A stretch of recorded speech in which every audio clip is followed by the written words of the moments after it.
Hello and welcome dear student, তোমরা কেমন আছো? আশা করি তোমরা সুস্থ আছো এবং সবাই মন দিয়ে পড়াশোনা করছো। আজকে আমাদের 1000 কোশ্চেন সিরিজে তোমাদের স্বাগত। আজ আমাদের ডে 5-এ আমরা 20টা কোশ্চেন নিয়ে আলোচনা করব। তোমরা সমগ্র ভিডিওটি দেখবে এবং অবশ্যই ভিডিওটা খুব আকর্ষণীয় হবে। তাহলে চলো শুরু করি।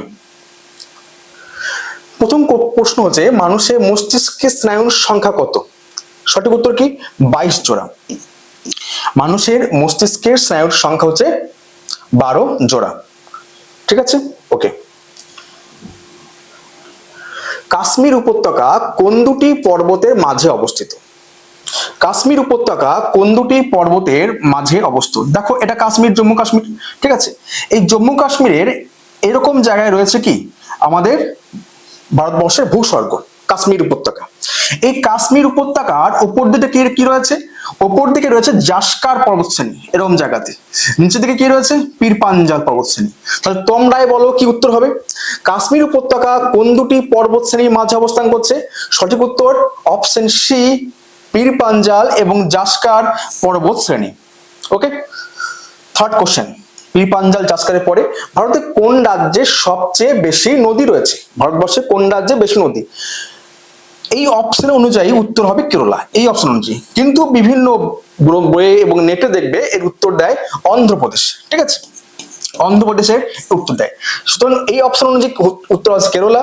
আর যদি আমি এটা যদি আমি ব্ল্যাঙ্ক করে দিই, তাহলে অ্যান্সার আসবে কোনটা? অন্ধ্রপ্রদেশ। সুতরাং কেরলা এবং অন্ধ্রপ্রদেশে ভারতবর্ষের সব থেকে বেশি নদী আছে। এটা একটা বিতর্কিত কোশ্চেন, দুটো অ্যান্সার পাওয়া যায় বিভিন্ন সোর্স থেকে। ভারতের বিখ্যাত রক গার্ডেন কোথায় আছে? সঠিক উত্তর চণ্ডীগড়। রক গার্ডেন কোথায় আছে? চণ্ডীগড়ে রক গার্ডেন অবস্থিত। অপশন 4, কোন রাজ্যে উদন্তি অভয়ারণ্য আছে? ছত্তিশগড়। কোথায়? ছত্তিশগড়। এখানেই রয়েছে কি না গুরু ঘাসিদাস অভয়ারণ্য, এরকম জায়গাতেই রয়েছে, পাশাপাশি রয়েছে গুরু ঘাসিদাস। ঠিক আছে, গুরু ঘাসিদাস অভয়ারণ্য রয়েছে কোথায়? ছত্তিশগড়ে। সংস্কৃত ভাষা কোন ভাষার মার্জিত রূপ? বৈদিক। সঠিক উত্তর কি? বৈদিক ভাষা। বৈদিক ভাষাকে যখন বৈদিক ভাষা আস্তে আস্তে বিভিন্ন জায়গায় ছড়িয়ে পড়ছে, তখন এই ভাষার মধ্যে অনেক পরিবর্তন দেখা দেয়। তখন যারা পণ্ডিত ব্যক্তি তারা ভাবলেন যে এই ভাষাটার যে শুদ্ধ রূপ সেটা রক্ষা হচ্ছে না। তখন বিখ্যাত পণ্ডিত, বিখ্যাত ব্যাকরণিক পাণিনি এটাকে কি করলেন? তিনি একটা সংস্কার করলেন ভাষাটাকে সূত্রের মাধ্যমে। তখন এই ভাষাটির নাম হলো কি? সংস্কৃত। সুতরাং বৈদিক ভাষা থেকে সংস্কৃত ভাষা গেছে। নেক্সট দেখো, ফিল্ড থিওরির প্রবক্তা হচ্ছে বিজ্ঞানী লুইন। ইনি ছিলেন বিখ্যাত গণিত বিজ্ঞানী লুইন। ঠিক আছে,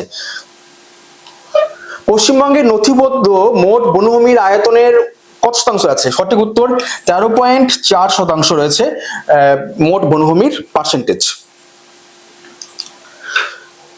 গ্লোসপেটারিস জাতীয় গাছপালা কোথায় দেখা যায়? সঠিক উত্তর হচ্ছে নিম্ন গান্ডন অঞ্চল। কোথায়? নিম্ন গান্ডন অঞ্চলে এই গ্লোসপেটারিস জাতীয় বৃক্ষ দেখা যায়। 1944 সালে উরুগুয়ে গোল টেবিল, যেটা উরুগুয়ে টেবিল আলোচনা বলা হয়, উরুগুয়ে আলোচনা থেকে কিসের জন্ম হয়েছিল? কোন সংস্থার জন্ম ছিল? বলছে ওয়ার্ল্ড ট্রেড অর্গানাইজেশন, WTO। সালটা কত? সালটা 1995। ঠিক আছে, সালটা কত? 1995। সঠিক উত্তর কোনটা? Option A, world trade organisation. অর্থ বিল পেশ করতে কোথায়? শুধুমাত্র লোকসভাতে অর্থ বিল পেশ করতে হবে, এবং সেটা যখন রাজ্যসভাতে যাবে তার টাইম থাকবে মাত্র 14 দিন। 14 দিনের মধ্যে এটি কিন্তু ওখান থেকে পাস করতে হবে। প্রথম পেশ করবে কোথায়? লোকসভাতে। ভারতীয় সংসদ কত সালে মৌলিক কর্তব্য অংশটি সংবিধানে যুক্ত করেছিল? সালটা কত? 1976 সাল। সংশোধনী কত? 42তম সংশোধনী ছিল। ঠিক আছে, কোন দেশ থেকে নেওয়া হয়েছিল? না সোভিয়েত রাশিয়া থেকে এটা নেওয়া হয়েছিল। সোভিয়েত রাশিয়া থেকে এটা এই আমাদের মৌলিক কর্তব্য ধারণাটা নেওয়া হয়েছিল। পরিষ্কার। আর কোন কমিটি ছিল? সর্দার স্বর্ণ সিং কমিটির সুপারিশে কিন্তু মৌলিক কর্তব্য ভারতবর্ষের সংবিধানে যুক্ত হয়েছে। পরের প্রশ্ন যাচ্ছি। পৃথিবী ও সূর্যের সবচেয়ে কাছে আসা, খুব ইজি প্রশ্ন, তোমরা সবাই পারবে। সঠিক উত্তর কি? 3রা জানুয়ারি। ভারতের সংবিধানে কোন ধারাটি অর্থনৈতিক জরুরি অবস্থার সঙ্গে সম্পর্কিত? সঠিক উত্তর কোনটা? 360। সঠিক উত্তর কোনটা? 360। অর্থাৎ তোমরা জানো যে প্রথম 352 আছে যেটা জাতীয় জরুরি অবস্থা। ঠিক আছে, তারপর 356 বা 355 যেটা বলছি রাজ্যের যেটা প্রেসিডেন্সি রুল বা রাষ্ট্রপতি শাসন রাজ্যের ক্ষেত্রে, আর 360 কোনটা অর্থনৈতিক জরুরি অবস্থা। ভারতের রাষ্ট্রপতি পদপ্রার্থী হতে গেলে সর্বনিম্ন কত বয়স থাকা দরকার? সঠিক উত্তর কোনটা? 35 বছর থাকা দরকার। দারিদ্র দূরীকরণের লক্ষ্যে বিশেষ কর্মসূচি পরিকল্পনা প্রক্রিয়ার অংশ ছিল কোথায়? চতুর্থ পঞ্চবার্ষিক পরিকল্পনা। খেয়াল রাখবে কিন্তু গরিবি হটাও যে স্লোগানটা ছিল, গরিবি হটাও, এটা কিন্তু তোমার পঞ্চবার্ষিকী পরিকল্পনাতে এটা উঠেছিল কোথায়? পঞ্চম পঞ্চবার্ষিক পরিকল্পনাতে। আর দারিদ্র দূরীকরণ যে বিশেষ কর্মসূচি সেটি কিন্তু নেওয়া হয়েছিল চতুর্থ পঞ্চবার্ষিকী পরিকল্পনাতে। ভারতীয় সংবিধানে কোন ধারায় সংসদ অবশিষ্ট ক্ষমতার আওতায় আইন প্রণয়ন করতে পারে? সঠিক উত্তর কোনটা? 248। কোনটা অবশিষ্ট?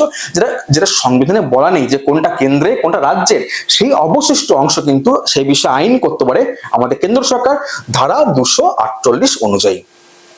248 পর দেখো হেবিয়াস কর্পাস বলতে কি বোঝো? এটা আমাদের রিট, একটা রিট যেটা আমরা 32 নম্বর ধারাতে যেখানে আমরা সুপ্রিম কোর্টে যেতে পারি, এবং 226 নম্বর ধারাতে আমরা হাইকোর্টে যেতে পারি। প্রথমে আছে হেবিয়াস কর্পাস অর্থাৎ বন্দি প্রত্যক্ষীকরণ। কিন্তু প্রশ্ন বলছে এর মিনিং কি, এর অর্থ কি? এর অর্থ হচ্ছে দেহ পাওয়া, টু শ্যাল বি বডি, দেহ পাওয়া, এর আক্ষরিক অর্থ হচ্ছে দেহ পাওয়া। আর কিন্তু যদি বলা হয় যে এর সাংবিধানিক অর্থ কি? বন্দি প্রত্যক্ষীকরণ। ঠিক আছে, তো একটা বন্দি প্রত্যক্ষীকরণ, একটা টু শ্যাল হ্যাভ বডি অর্থাৎ দেহকে পাওয়া, এর আক্ষরিক অর্থ।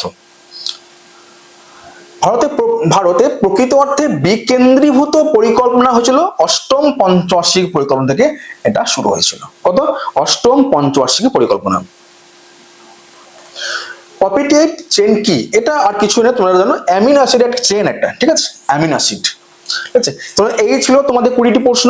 তোমাদের পরের দিন আবার আরো 20টি কোশ্চেন আলোচনা হবে। এই কোশ্চেনটা দেখবে এবং তোমাদের কেমন লাগলো জানাবে। অবশ্যই একটা লাইক করবে এবং অবশ্যই কমেন্ট এবং শেয়ার করবে। ধন্যবাদ, ভালো থেকো।